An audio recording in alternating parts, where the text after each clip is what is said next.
Ladies and gentlemen, I don't know if you can hear me. I think that we can start. Apologies for the delay. I had a problem with the microphone. The system did not allow me to unmute myself. But now, thanks to the WTO technicians, it seems it works. I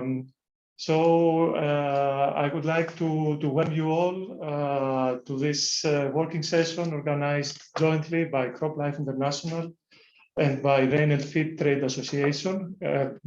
Most people know it as GAFTA. My name is George Mermigas. I'm a senior economist in the Markets and Trade Division of FAO. And it's my honor and pleasure today to be moderating this session. The title of the session is Advancing Sustainable Trade Across the Agricultural Sector. And I hope that we will have a very interesting discussion. We expect this discussion to revolve around issues that very much relate to sustainability of agricultural production, the opportunities, but also the challenges for farmers, and in particular smallholders, the significance of sustainability along the whole value chain, the role of the trade can play in nourishing a global population that is expected to reach 9 billion people by 2050, and of course, the lessons that COVID-19 pandemic taught us this last year and a half. Ladies and gentlemen, in this interconnected world that we live, trade is crucial. It connects agri-food systems of different countries and provides consumers worldwide with sufficient, safe, diverse, and nutritious food. Trade can contribute towards higher incomes, better employment for farmers, workers, and traders, agriculture, and the food industry, and can also play an important role in both adjusting to the effects of climate change and reducing gas emissions from agriculture, as the 2018 edition of the FAO's flagship report, The State of Commodity Markets, showcased. But as I mentioned before, we live in the era of the COVID-19 pandemic, and this pandemic reminded to all of us that open markets, trade flowing smoothly, and supply chains functioning properly are essential in periods of crisis. Open and rules-based trade has been a contributing factor in preventing that the pandemic develops into a global food crisis. That said, we must not forget that globalization and growing volumes of traded food also, apart from ensuring more food being available to more people around the year, it also increases the chances that food that is produced in one place affects diets and also affects the health of people living elsewhere. In this regard, we must not forget that internationally recognized food standards developed by Codex, and that includes pesticide MRLs, these standards can ensure that trade and food safety go hand in hand, and that the food reaching our plates is safe and of expected quality. In this context, FAO last year published the report Understanding International Harmonization of Pesticide Maximum Residue Limits with Codex Standards, which investigated the reasons behind, but also possible effects that differing levels of harmonization of pesticide MRLs may have on trade, using rice as a case study. This report showed that MRLs can have an enhancing effect for trade as they increase consumers' trust on imported food, but at the same time, producers in exporting countries, in particular developing countries, may need to be supported in order for them to manage to meet the standards and to access international markets. It is clear that both the consumer and the producer side is important. And this is why international harmonization based on sound science, as ensured by Codex, is essential. Our discussion today will revolve around all of these issues, and I try just to put a broad framework of what I expect that will be discussed. For that, with an excellent panel that represents different stakeholders and ensures a wide view of issues relevant to trade and sustainability.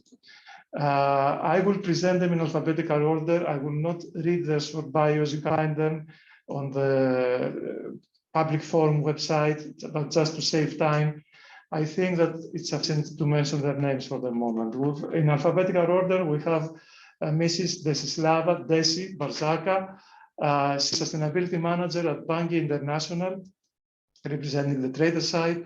We have Matthias Bickel, Mr. Matthias Bickel, who's a Director for Agriculture and Food and Chair of Sustainable Rice Platform in the German Agency for International Cooperation, GIZ.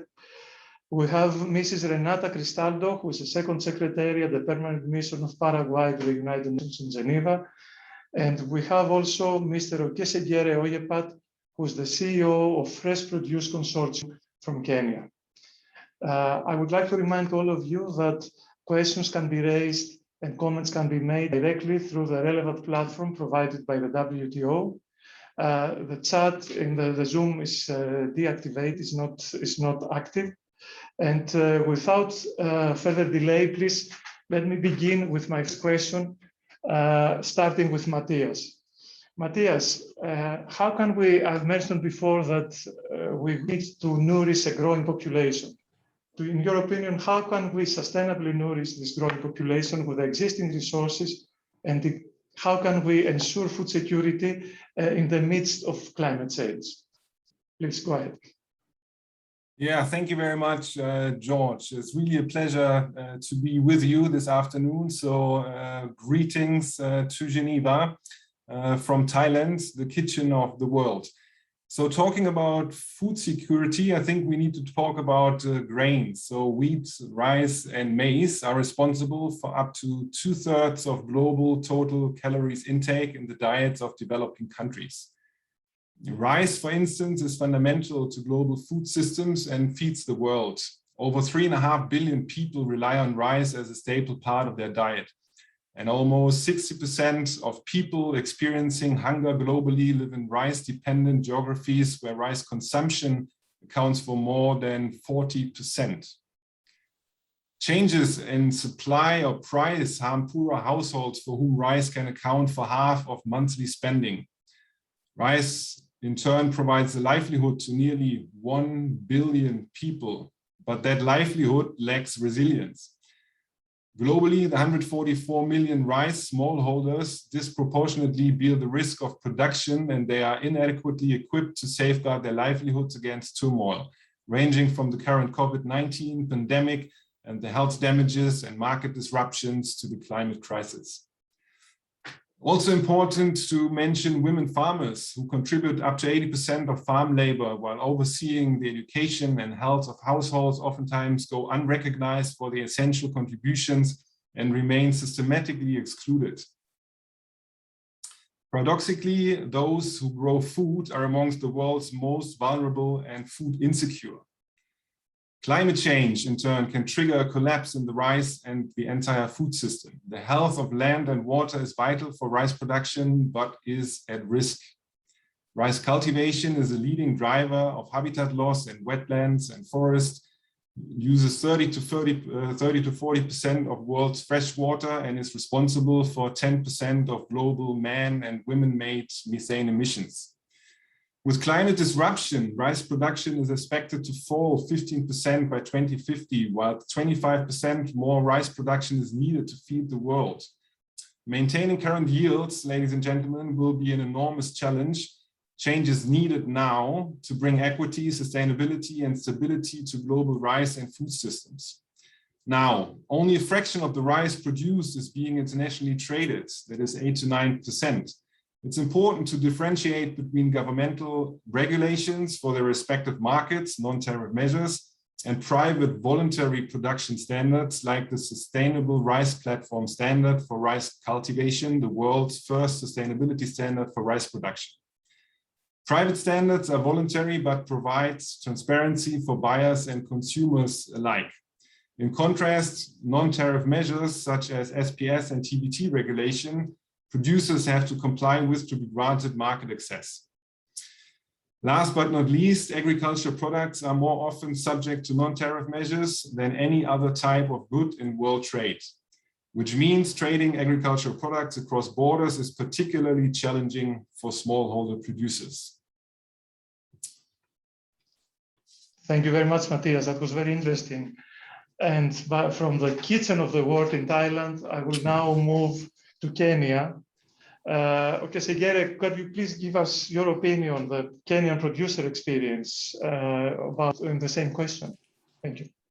Thanks, George, and thanks, Matthias, for taking us through that. I come to you from Nairobi. Good afternoon, good morning, good evening, ladies and gentlemen. I will start by asking myself, what is sustainability? For me, the interpretation and on my side is just to ensure that we have an assured tomorrow. If I can be assured tomorrow and assured the next day, then there will be sustainability. Things about sustainability will then make sense. In the meantime, currently, sustainability makes a totally different conversation. Secondly, when we talk about smallholder, I represent smallholders in Kenya and in Africa.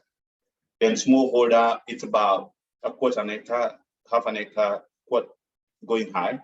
And therefore, the production of fruits and vegetable and edible foods from such land requires that we get innovation, we get technology to be able to feed the ever-growing population in the world, particularly this part of the world. Unfortunately, the cost of production for smallholder is just unsustainable. And therefore, when you're talking about sustainability, we need to address the cost of production. We need to address the non-tariff barriers that Matthias has spoken about, the SPS and the GBTs. Unfortunately, in Africa, then the conflicts between the compliance standards, the conflicts between the EU and Codex MRLs remain a constant barrier in our businesses. And therefore, sustainability cannot be achieved unless we have a unified standard that we agree on, all of us are going to do, considering that EU remains a substantive, large importer of our Kenyan products into that world. The information flow is huge. There is a lot of barrier in terms of how information is flowing from the regulators until it comes down to the growers. That needs to be addressed. We have issues of infrastructure. We have issues of technology and innovation. And in Africa, I want to appeal to the world, and those who care, listen to me, that a time has come that Africa has to be allowed to trade and not to depend on aid, because that is the only way we're going to have it sustainable. As long as aid remains the main thing, that we will not be able to be sustainable. Then let's agree that in terms of engagement and representation and negotiation on trade treaties, when these engagements and negotiations are done, the African continent has received regulations that have been made from other parts of the world that are then brought into Africa. And yet we are supposed to demonstrate. So I'm looking at how do we capacity build the African community to be able to demonstrate the regulatory framework and also the policy framework. Of course, there's issues of financing when it comes to sustainability. It's about how do we finance all this. But then one big disadvantage that we have in Africa is that we're not speaking one voice so far. We need to unify. You need a unified voice so that we are able to consolidate our thoughts together. And we have to work to ensure that we are unified. We have to ensure that Africa is on the table and that there is representation. On the tail end, climate change is real. Climate change is here with us. And the time has come, the science has to come into play. And we must address climate change without fear of contradiction. And I'm looking at here now, the question is, how are we ensuring that this safe trade? Safe trade will ensure sustainable trade. Sustainable trade is, safe trade is determined by the standards that we use. And also, I'd like us to look at it this way, that the population in the world is every day going up. Where is technology? Where is the food? Where is the environment? Where are the political class? And just to tie it up, George, question, when we have this conversation, who sits on the table to make decisions? Do smallholders have a voice, or do we pass it to politicians? I have a big question. Why do we allow politicians to make scientific decisions for and on behalf of us in agriculture? Why don't we allow politicians to do what they must do and allow science to take its place in the production surface and for us to be able to be sustainable? So I take a pause for now and allow you to proceed, but I'll be available to answer more questions. Thanks. Thank you very much, Ali. You raised a lot of very interesting points that touch upon FAO's work, even though my role today is not discuss this. But it is very interesting what you discussed about the role of the need for capacity building, the need for Africa to trade, the role of technology, innovation. On some of these things, I will try to get into later. But first, let me get to Desi and ask her opinion about the sustainability, the climate change in particular, and the way that we can nourish this world. What is the trader's point of view? It would be very interesting to hear before moving to some of the issues that has just been raised. Desi, the floor is yours. Thank you, George, and thank you, Matthias and Oji. Indeed, very good points were raised previously.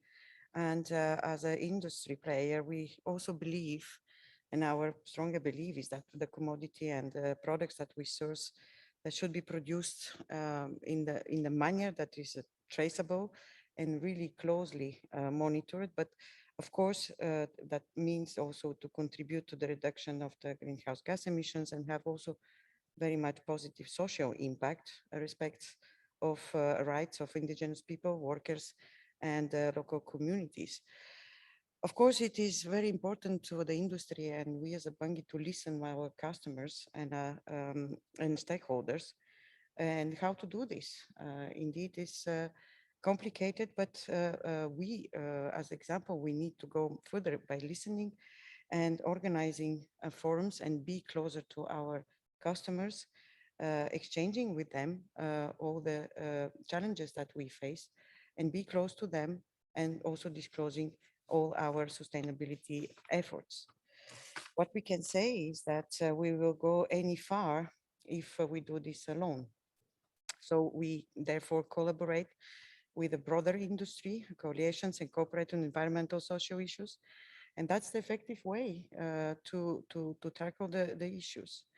For example, we participating and leading many associations like the Centerfield or the Field to Market, but I would like one that comes to my mind, which is the most, I think, also demonstrative, the Global Shea Alliance. This is the non-profitable industry association, which is driving competitive and sustainable shea industry and especially improve the livelihoods of rural African women of their communities. Also, we collaborate very actively with our sector as we are to increase industry-wide transparency and support the creation of the fair compensation for the farmers and to those ones that commit with the sustainable agriculture.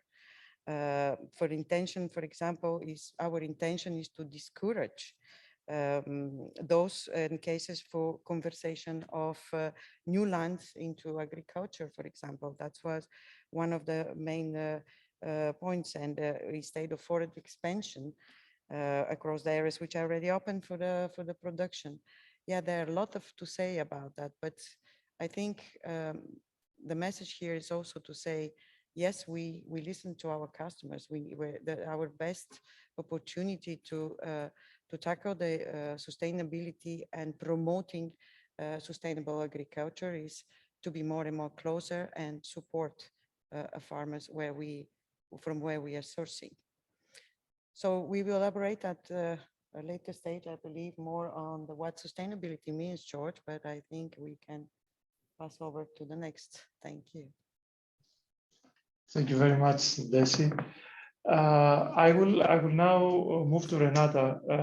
Renata, OJ before referred to the challenges that producers face, and in particular smallholders, to farmers in general, to produce in a sustainable way. He referred to policies, he referred to barriers, he referred to the need for them to be part of the discussion.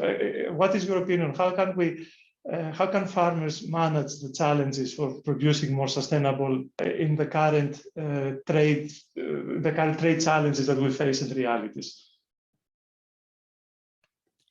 So good afternoon, everyone, and thank you, Georges, for the question. So to produce more with less seems like an insurmountable challenge. However, it is a challenge that we believe we can meet collectively by providing our farmers with the right tools to balance the apparent trade-offs between increasing agricultural production and the preservation of natural resources. And I say apparent trade-offs because The increase in production does not have to come at the expense of more natural resources or the expansion of arable land. Good agricultural practices are key in achieving these objectives. Intensification of agriculture can be sustainable using technology and innovation. And I believe Mr. Oyesepe pointed out on the need of these two tools. It is impossible to rethink agriculture and the transformation of food system without these two elements. Biotechnology, precision breeding, and other innovations are key in increasing production and contributing to global food security, while preserving natural resources. And I'm sure Mr. Chapete can provide, again, more insight into this as a farmer himself. But it is very important not to lose sight that farmers themselves are the most interested in preserving the natural resources that allow them to produce, work, and ensure their livelihoods. Extreme weather events, pest outbreaks are becoming more and more severe, posing both a risk and a challenge for farmers. There is broad consensus that the development of integrated pest management strategies is essential to address risks and also to overcome these challenges. IPM strategies that are based on a set of tools and methods to mitigate pest manage and avoid resistance buildup. Strengthening the resistance of host plants through breeding programs is a central pillar of IPM. Furthermore, the proper use of phytosanitary products combined with innovation in breeding increases the ability of farmers to minimize losses, maximize yields, and act as good stewards of the environment.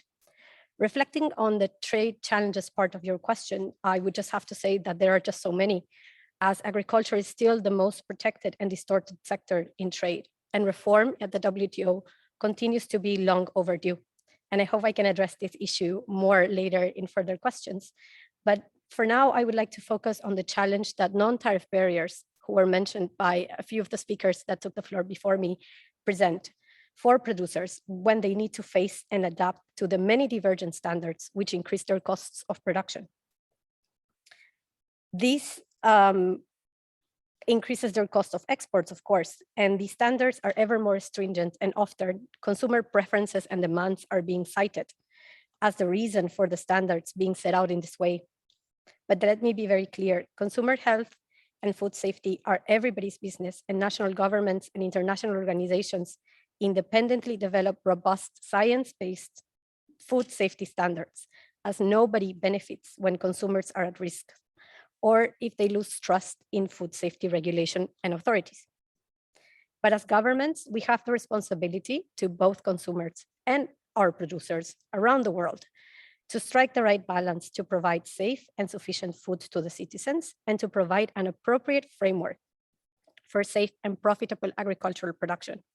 If we do not achieve this balance, rural livelihoods will suffer, and progress towards global food security will also slow. Standards that are not based on sound scientific evidence make meeting the challenge posed in the question even more difficult. If some of the tools that our farmers need in meeting this objective of producing more while using less resources are being taken away from them without any scientific, robust evidence to back these decisions, then farmers are not able to produce more with less. And here, I would just like to draw the attention of the audience to the proposed work program on the SPS Ministerial Declaration that we believe offers a clear path on how to move forward and deepen engagement among governments on pressing issues on the 21st century. Thank you.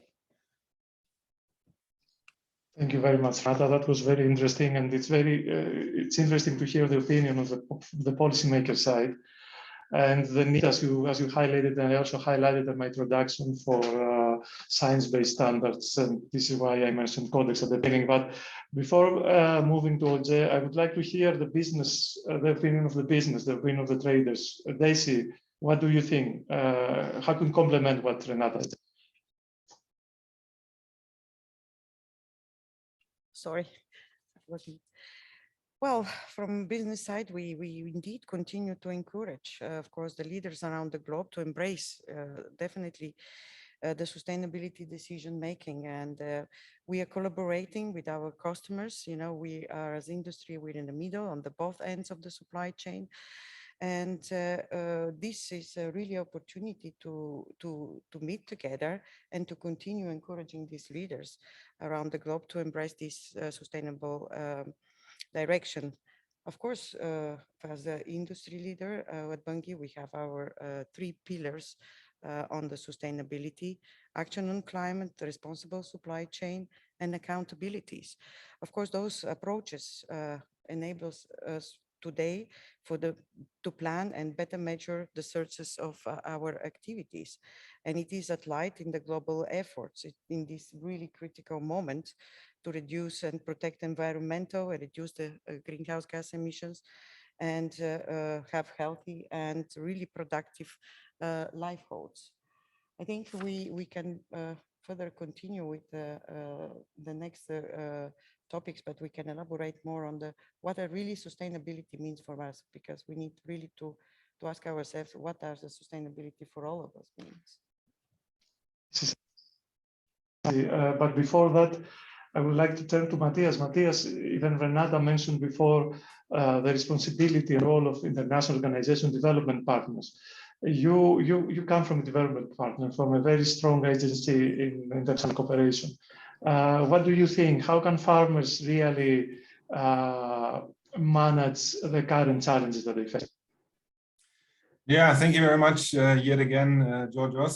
So more food and sustainable way are not mutually exclusive for sure. And the good news is that there is quite a bit of guidance available, a framework, so to speak, which is the 2030 Agenda for Sustainable Development that provides a framework for prosperity for people and the planet now and into the future. And its 17 Sustainable Development Goals are a call for action to form global partnerships to drive, track, and hold all parties accountable for impacting change. What also has to be said is that the role of RISE has been overlooked in global frameworks and forums that seeks to address sustainability. There is limited recognition, I have to admit, of the significance of a sustainable and inclusive RISE sector as a vehicle to help governments, businesses, and the international development community to achieve a range of SDG targets. So the big question is, can the global community meet the SDGs without including sustainable RISE as a centerpiece for action? The proven approaches and technological solutions for best practices in RISE value chains advocated by the Sustainable RISE Platform, SRP, have high and direct relevance to the vast majority of the SDGs. Since the establishment in 2011, the Sustainable RISE Platform has grown to 100+ members strong, representing all types of stakeholders in the RISE value chain. It has been originally co-convened by the International Rice Research Institute, the UN Environmental Programme, and GIZ, but now also includes major private sector players like Olam International, Mars, Ebro, LT Foods, and the like, only to name a few, and also the World Business Council for Sustainable Development, FAO, UN Women, civil society, and along. So members implement over 25 projects in 20 countries, reaching 500,000 rice smallholders, and they stand ready to scale action with the further enabling conditions in place. It's also important to speak about impact. So impacts achieved thus far include farmers' income have boosted by 10 to 20%. Water has been reduced by up to 20%. Methane emissions have been reduced by up to 50%. Within the next 10 years, the Sustainable Rice Platform aims to reach 10 million rice farmers who are the first line of defense against global food insecurity and environmental, economic, and social degradation. SRP has furthermore developed a number of tools to help transform rice supply chains. That is the SRP standards and the SRP performance indicators to define what sustainability in rice cultivation means, to guide farmers to shift to more sustainable practices, and to measure the impacts of change, as well as the so-called SRP assurance scheme, which defines the rules for measuring compliance with the SRP standard and the use of SRP trademarks, and to connect participating farmer groups with buyers seeking sustainably produced rice with value chain transparency. Last, additional public and private investment in sustainable rice is needed to help catalyze these actions. Back to you, Georgios. Thank you very much, Matthias, for outlining all this effort. And now, OJ, before your intervention was very interesting, and you saw that it provoked comments from the other of the panelists as well. Would you like to say something more on how, on your opinion, how do you think that farmers can manage, the challenge of producing more in a more sustainable, more food in a sustainable way? Matthias mentioned that one does not exclude the other. Can you please, you are the most appropriate person in the panel to say something more about that, maybe, I think. Thanks, Georges. I just want to say one very simple thing. Colleagues, let's agree. There's one thing talking, and there's the other thing being practical. I believe in the practicality of all that we do, that our efforts together will be able to move us forward. We must then stop being disjointed, but be able to work together. We need each other. We need to critically analyze and identify where the weaknesses are, and to be deliberate, to bring in the youth, to bring in the women, to bring in everyone in society, to be able to get involved in this journey. Sustainability for me, I say, is about a sure tomorrow. We need to bring in traceability and be able to account for what we do, and be able to hold everyone accountable wherever they are. We have a duty and a responsibility where we sit in our offices, where we sit in our houses, where we sit as farmers, to ensure that we do things the right way. And I said, technology and science must be given a space. There is no way we are going to have these things done sustainably if we throw science through the window. We must ensure that science takes the lead so that we're able to be innovative. And I want to see a scenario where we can look at a risk assessment of whatever we've done before, and consolidate every effort that has been put together and compress them together to a workable, practical solution when we get into sustainability. And behold, there's something called communication.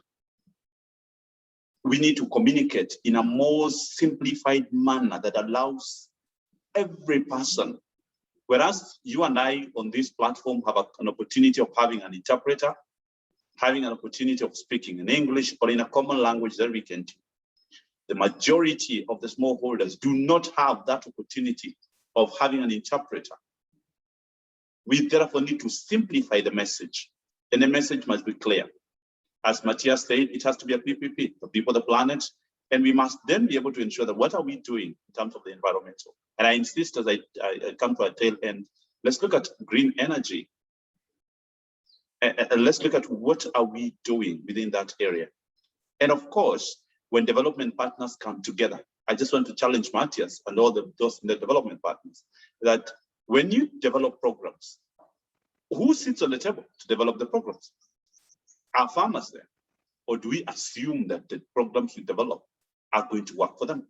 And every continent, every country will have a totally different approach, even though the needs may look the same. So we need to look at what are the best approaches that can be domesticated in every area, even as we engage different parts. Then lastly here, friends, we must care for each one. We must care for each one. And we must ensure that we have food security, nutritional security, and we must always take care, knowing that we have a bigger population growing every day, and we have a responsibility and a duty to put infrastructure in place to be able to feed the population. I rest for now. Thank you, Jay. That was very interesting. Matthias, you will have the chance later to respond to what you said, but on my side, if I could say from FAO, as one development partner, one of the biggest development partners, if not the biggest in the area of agriculture, we really pay too much attention to ownership, really. And we try always to ensure in our capacity development, in our technical assistance, in all our efforts that we do at the country level, at the regional level, to ensure ownership by the farmers, by those that they will be the beneficiaries of the efforts that we do.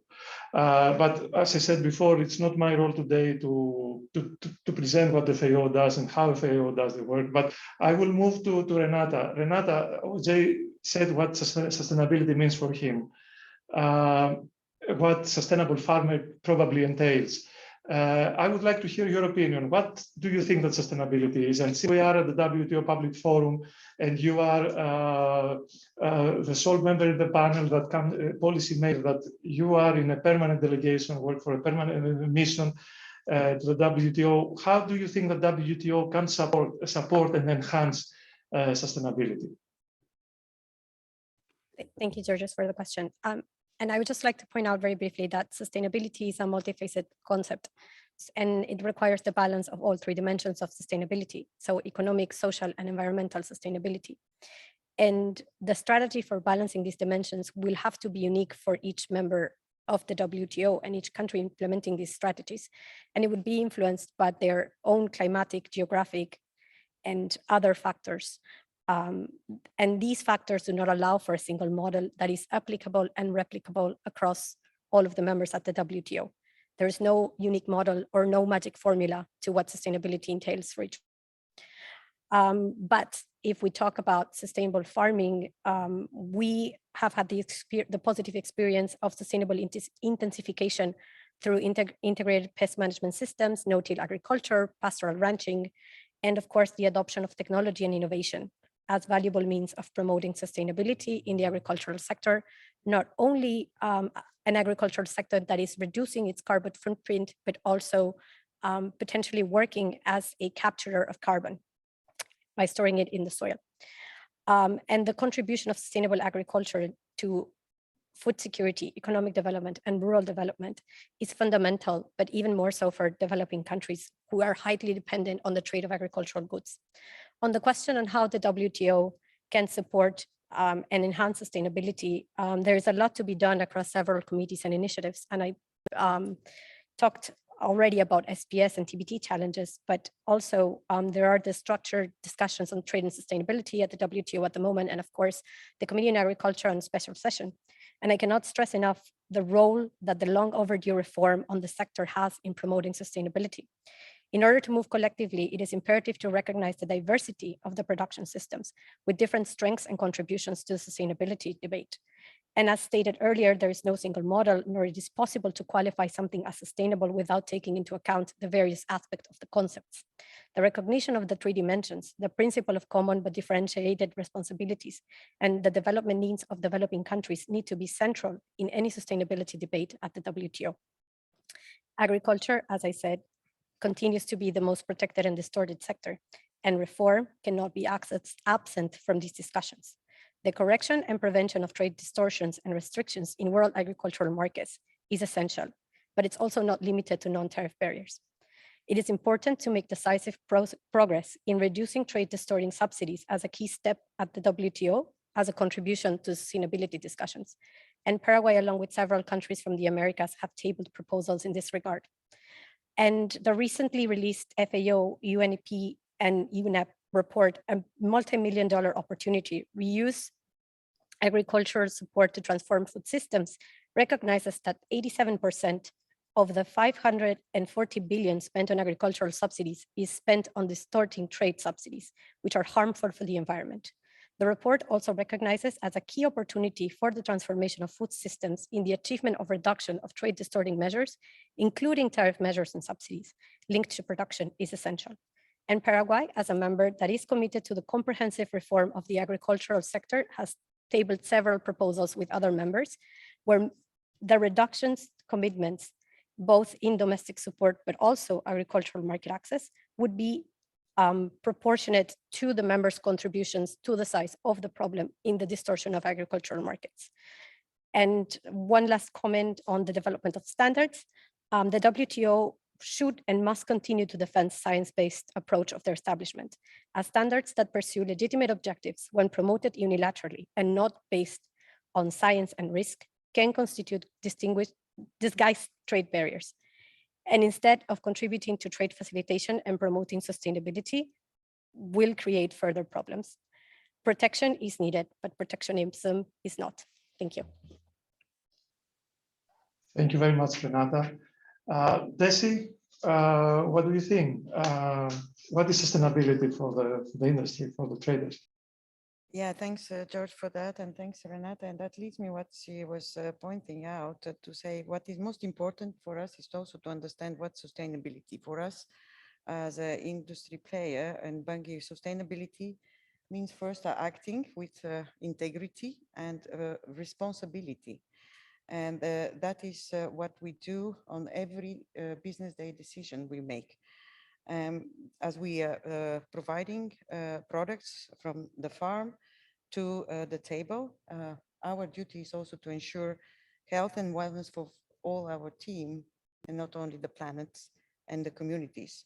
And our focus is indeed protecting the environment and promoting this sustainable agriculture in the communities where we operate. I was mentioning before, one of our pillars is also building responsible supply chain. What is a building responsible supply chain? Is commercial innovations and strongly historical governance. And for that, we cooperate and we engage with our farmers, growers, also NGOs and other partners for this approach and promote the sustainable agriculture. And as we source all our products in most critical areas, and each year we more and more go for certification of our products. Why certification is giving us as assurance that we value and measure our commitments, our responsibility, and our accountability through our supply chain. Yes, our supply chains are focused on sustainable, promoting agriculture and accountability and transparency. What we do regularly on our reports, sustainability reports that we publish, where we are providing the information about our achievements, what our goals are, but we also listening to our stakeholders and our farmers. And this is the way how we improve and how we continue promoting sustainable agriculture. George, Thank you very much, Daisy. You mentioned innovation, you mentioned technology, not only you, OJ before, Matthias. How can innovation technology support sustainable trade across the agricultural industry?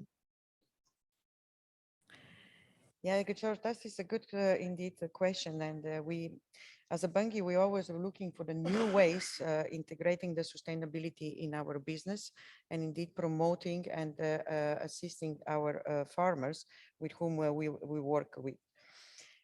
In the past few years, I would say that we invested many products in innovative technologies and visionary ventures to create original services and create solutions for our farmers. Our company also leads a digital information movement in our sector, including the several initiatives and serious technology solutions in our main business.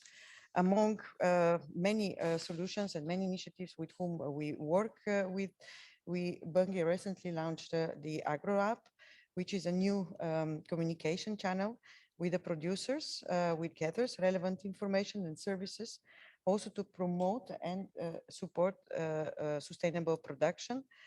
Other trading houses, we are founder of Covantis initiative dedicated also implementing blockchain in the global commodity trade, and whose aim also to improve the speed of technological security in the export operations.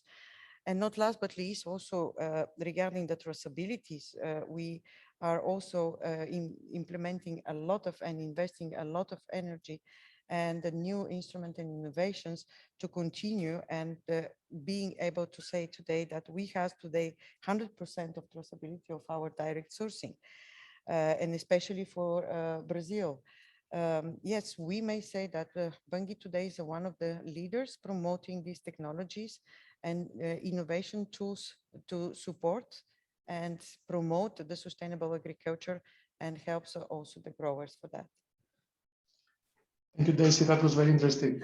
Colleagues, we have more or less 9 minutes. I will give 2 to 3 minutes to each one. Basically, it is kind of a question that I have that will allow you to wrap up what you have said. OJ, we can start with you.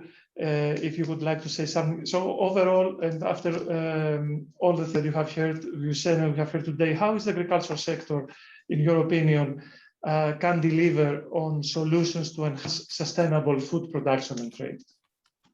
Surprisingly, for me, thanks to that, none of us will survive without agriculture.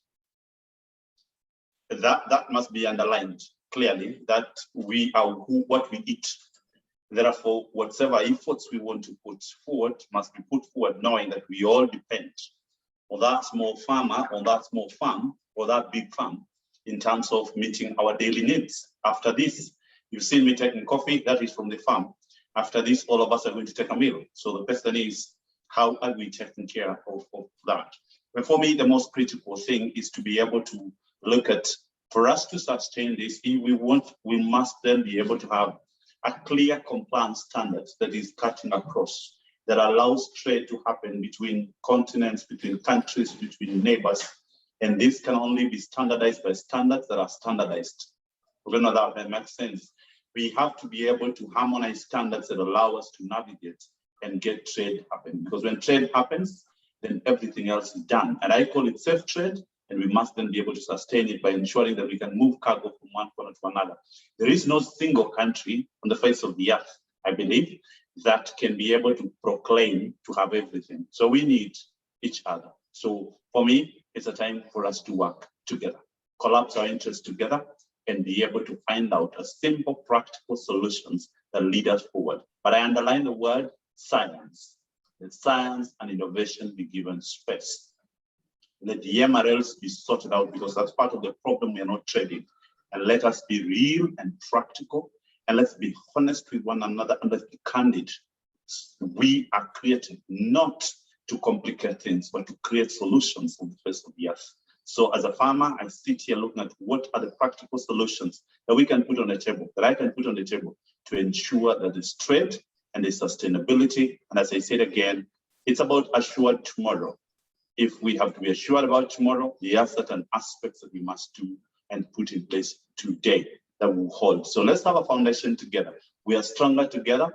This is the beginning of a journey, but I believe that we can continue engaging and ensuring that everyone on the face of the earth will get involved. The youth, the women, the old, the disabled, and literally everyone. And let's simplify this by communicating in a very simple, practical manner. I submit. Thank you very much, Ojai. Yes, I think that you were clear today. You presented several solutions that could be followed. I will hand it over to Matthias for his opinion on that. Matthias, please try to be as concise as possible and with 3 or 4 minutes, please. Yeah, thank you very much. Yeah, indeed. I mean, there is a good nexus between sustainable food production and trade. And the nexus, I suppose, is quality infrastructure. So I guess it's a fair statement to say that more support and quality infrastructure is indeed needed. And this can possibly be achieved through, but not limited to the following. So the application of robust sustainability standards, aiming at reducing the environmental footprint, utilizing existing toolboxes to implement good agricultural practices, including stewardship and integrated crop management. Certainly, additional public and private investments are also needed. So many smallholder farmers lack access to quality infrastructure services, such as laboratories to check for residue levels and conformity assessment bodies to issue required reports and ultimately certifications. Improving access to quality infrastructure is an area where we need more public investment if we want to see more trade of healthy and sustainable agricultural goods. Commissioned by the German government, German International Cooperation Agency, GIZ, currently supports many partner governments, especially in Africa, in ensuring that SMEs get access to these kind of services. Also, mentioned many times already, public-private partnerships and knowledge sharing between international enterprises and smallholders is essential in maneuvering the complex non-tariff measure and private standard systems. Also, impact of SPS measures and private standards on domestic economy are likewise important. So the compliance with SPS measures of target markets, as well as adherence to criteria of private quality and sustainability standards, increase competitiveness in global markets and might lead to higher margins for producers. What is not to be underestimated is the impact of quality criteria and sustainability criteria on the domestic economy and food production. Good agricultural practices and quality management schemes will not only be applied to export goods, but will also lead over time to safer and more sustainable agricultural products in domestic markets. In addition, WTO members and especially larger importing economies will continue setting rules for their domestic markets, including standards for agricultural production methods and quality management, which are vital for meeting export requirements from a producer's point of view. Back to you, Georgios. Thank you very much, Matthias. Desi, what do you think? How would you wrap up the solutions? You referred to solutions before. How do you wrap up the solutions of the agricultural sector to enhance sustainable production and trade? That's indeed, we must say, the sustainability is the heart of our business. And the message here is also that by working only together, we will be able today to create this sustainable and to continue improving the supply chain, sustainable supply chain, because as a Bunge, we are serving customers at both ends, as I said, and we play an important role and helping each other and each group to understand the challenges that others face and work forward to these common goals.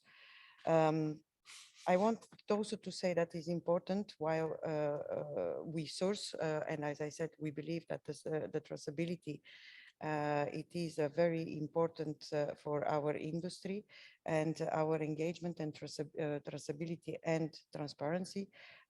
We also must point that we regularly source our certified products, and that meets also the specific customer needs. And also we believe in this certification that is a powerful market tool to verify also the responsibility and the sustainability of our products. In other end, we continue and we will be continuing putting our all efforts to support the farmers, to support the industry with the technologies and the new investment tools and to achieve these goals. But again, we need to be together. As alone, we cannot achieve all these goals. Thank you very much, Desi. I would like to thank you all. We have some questions from the floor. Renata, would you like to wrap up and say a couple of words at the end about the agricultural sector solutions? You refer to the WTO need to reform, but please, would you like to wrap up in 1 minute or two? Or less. I would just like to echo that we need to find collective ways to move together, set standards through multilateral forums based on science. And I would just like to say that the agricultural sector is delivering on solutions by investing in technology, innovation, and adhering to good agricultural practices. I believe that is the best our farmers can do and that they are trying to meet the challenge to the best of their abilities. Thank you. Very much, Renata. And as FAO, I could only subscribe myself to the message that is coming out from this discussion about the need for science and the need for international standards and the significance of CODE, of course, on food safety. Colleagues, we have some questions from the floor, but I don't think that we have time to get them. The WTO people are very strict and they have advised that at the end of the session in 5:35, the Zoom link will drop. Before this happens, I would like to try, I was trying to keep notes all this time. I would try to have some conclusions that came out of this discussion. Apologies to the participants that they asked this question. The questions for me, the first conclusion is that a holistic approach is needed from both policymakers and the private sector to ensure the sustainability along the whole value chain. We have to see things along the whole value chain, as Desi said at the point in time, and not just focus on specific elements of the value chain, specific parts of the value chain. Second conclusion, of course, and it came clearly and strongly from this discussion, but also Renata highlighted that at the end, the collective action that we need, multi-stakeholder approaches, partnerships, including farmers. Of course, Ojay mentioned that farmers should be at the table. And of course, this also touches upon the development partners and how they give ownership to those that they are the beneficiaries of development efforts. And that is very important in order to ensure sustainability along the value chain and agricultural trade, sustainability of agricultural trade. A third conclusion is that sustainability is not a single practice. There is not one fits-all solution. There are toolboxes available for farmers. The colleagues here, you all refer to that. But focus of policies should be on science. It should be on international standards. Codex is the most important platform where all the countries participate to achieve international standards, that they level the playing field, that they facilitate trade, and that they trade of safe food actually, and that it is where the effort should be. We should enhance these efforts of international standards to be adopted by all countries based on science. And of course, I think that the fourth message that I get, especially from Renata's intervention, but from the other colleagues, that support for, it is also in the SDGs that support for a universal, a rule-based, an open, multilateral trading system, that it is non-discriminatory under the WTO is essential in achieving sustainability and delivering on the SDGs. But what I get from this discussion is that the WTO should also look how it will reform itself towards achieving more sustainability, towards more objectives that they relate to sustainability. This would be my conclusions. And with this, I would like to thank you all. I would like to thank all four the panelists, again, alphabetical order. I hope that I will not make a mistake. I would like to thank Desi, Matthias, Renata, and Ojay. This was a very interesting discussion. I would like to thank CLI and GAFTA. And just to remind everybody that the summary will be available very soon of 500 words. The recording will be available by the end of the day. And thank you again, and closed meeting, right in time. And wish you all a great afternoon or a great morning, depending on where you are. Thank you very much. Bye.